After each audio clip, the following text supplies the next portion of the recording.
Welcome to my channel creative gym. Forearms বড় করতে গেলে 3টি এক্সারসাইজ করতে হবে। আর ফোরআর্মসের জন্য মোটামুটি 3-4টা এক্সারসাইজ যথেষ্ট। 3-4টা করলেই হয়ে যায়, কারণ ছোটো মাসল তাই। এই প্রথম ব্যায়ামটা করবা হচ্ছে এটা। এই ব্যায়ামগুলো বাড়িতেও করা যেতে পারে, জিমেই করতে হবে তার কোনো মানে নেই। এটা 3টা সেট করতে হবে। এই ব্যায়ামটির 12টি রেপিটেশন, মানে 12বার করার পর 3টা সেট। সেকেন্ড ব্যায়ামটি হচ্ছে এটা। এই ব্যায়ামটি এটাও বাড়িতে করা যেতে পারে। মোটামুটি এটাও 3টা সেট করবা, আর 12টা থেকে 15টা রেপিটেশন।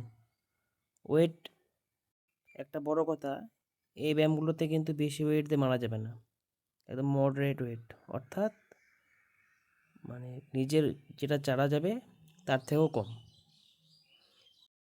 আর 3 নাম্বার ব্যায়াম হচ্ছে এটা। এটা এটা প্রথমে করলে খুব ভালো হয়।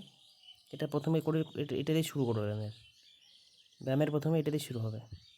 মোটামুটি 2 থেকে 3 মিনিট কন্টিনিউ করলে করা যেতে পারে, কিন্তু নাহলে 1 মিনিট করে 3বারে 3 মিনিট করা যেতে পারে। ব্যায়ামটা খুব ভালো। এই 3টা ব্যায়ামই যথেষ্ট ফোরআর্মসের জন্য।